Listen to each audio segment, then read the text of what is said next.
Assalamu alaikum. My name is Syed Bazan bin Zafar. My roll number is BP1650218. The topic I am going to cover is esophageal varices that comes under the main topic of complications of end-stage liver disease. Let's dive in. Esophageal varices are basically abnormal enlarged veins in the tube that connects the throat and stomach. This condition occurs in patients having serious liver diseases, that is, cirrhosis. Esophageal varices develop when normal blood flow to the liver is blocked due to any particular reason. It may be a clot or a scar tissue, or it could be a fibrous mass.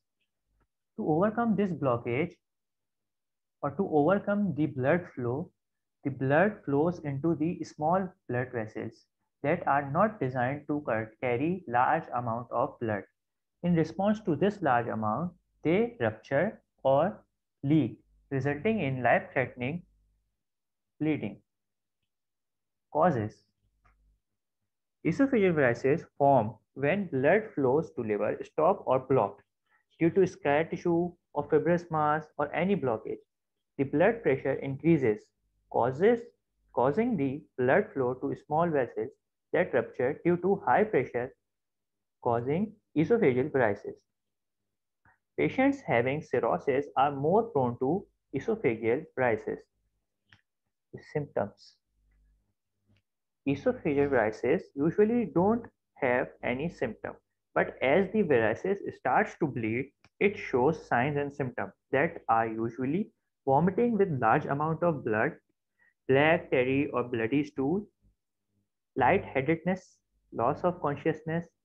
As in esophageal varices, it causes the blood to loss. The blood loss may result in loss of consciousness, hematemesis, while further move towards treatment. Esophageal varices can only be diagnosed through endoscopy. As the disease is caused by high blood flow, medications are usually to slow blood flow in hepatoportal vein. Drugs such as octreotide, octreotide is an analog of somatostatin that comes in the market as a brand name of Sandostatin. Other drugs also include vasopressin, that is a non-specific constrictor of vascular bed. Both of these drugs slows the blood flow. Other than these, there are some therapeutic approaches that is known as variceal ligation, also known as bending. Other than this is sclerotherapy. Both of these are used to stop bleeding. Bending is a medical procedure which uses elastic band for constriction of vein to stop bleeding. That's the basic information regarding esophageal varices. Now, before heading towards the case related to esophageal varices, we will discuss how to solve a case professionally. We use SOAP notes to solve cases. As the name indicates, note mean a method of documentation employed by us to write notes in patient's chart. There are four important components of a SOAP notes that are subjective, objective, assessment, and plan. In subjective, we note patient's chief complaint and history, while in objective, we observe patient's current status of the disease and other lab reports. In the assessment, we assess the disease condition and diagnose the disease. In plan, there is a theoretical treatment plan is suggested based on the diagnosis. Let's start the case. A patient named CV of age around 55 years, pale looking female with primary alcoholic cirrhosis is admitted for chief complaint of hematemesis. CV has a history of GI bleeding and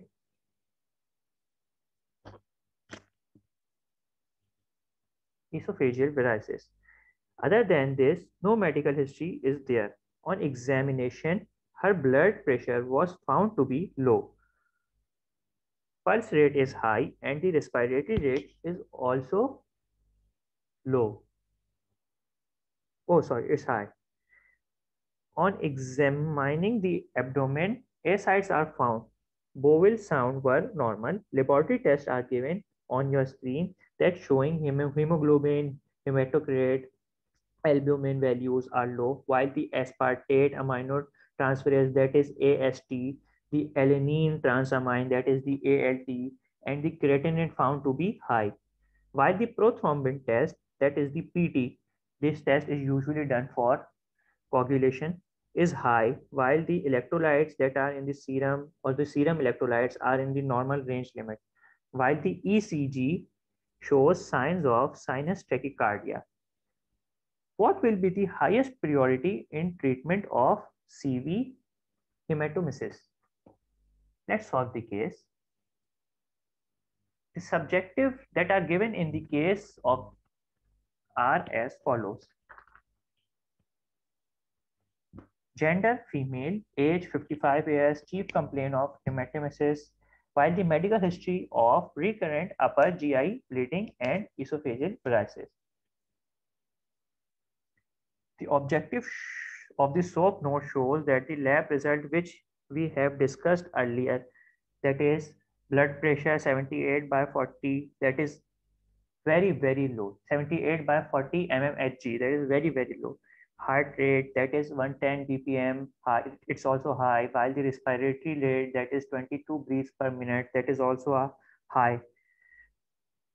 While the other lab reports that are about hemoglobin, HCT, hematocrit, albumin, AST, ALT, creatinine, all these are given on your screen along with that of low and high characteristics.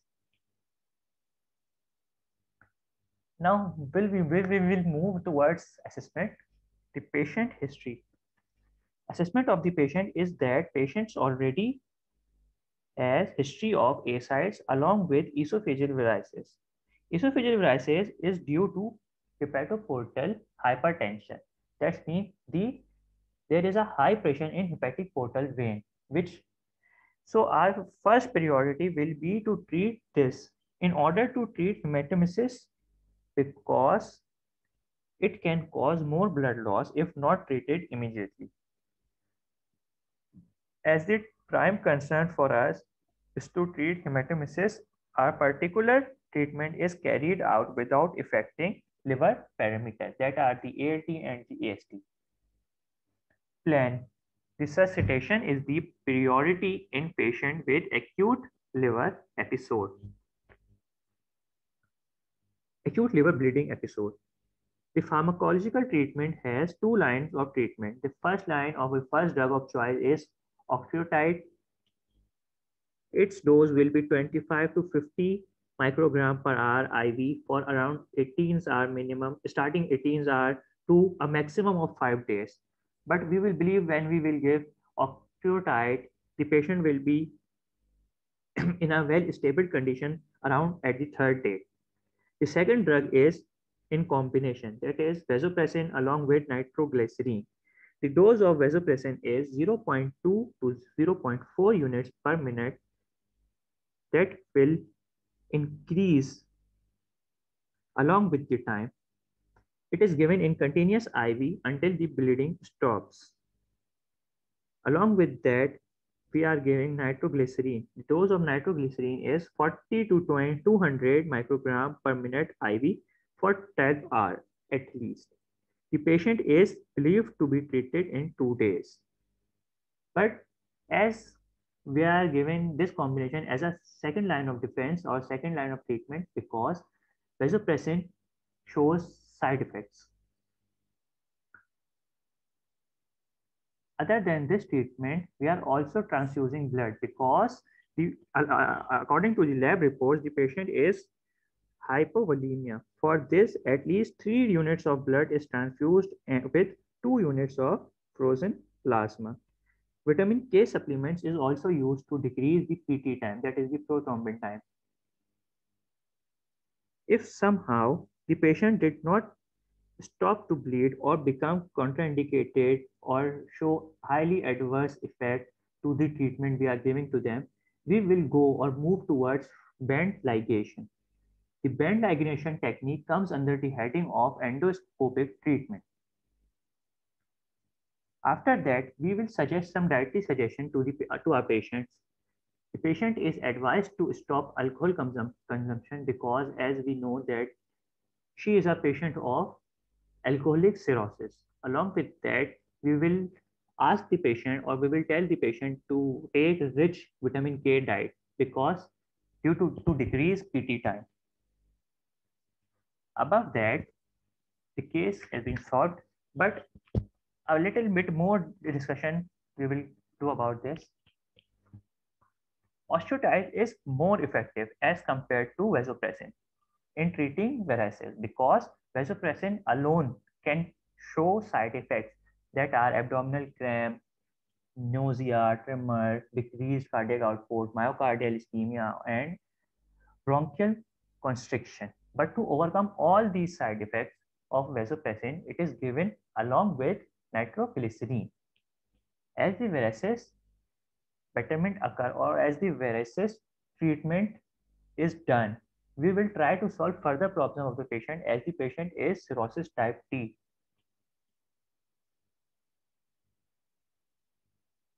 Thank you.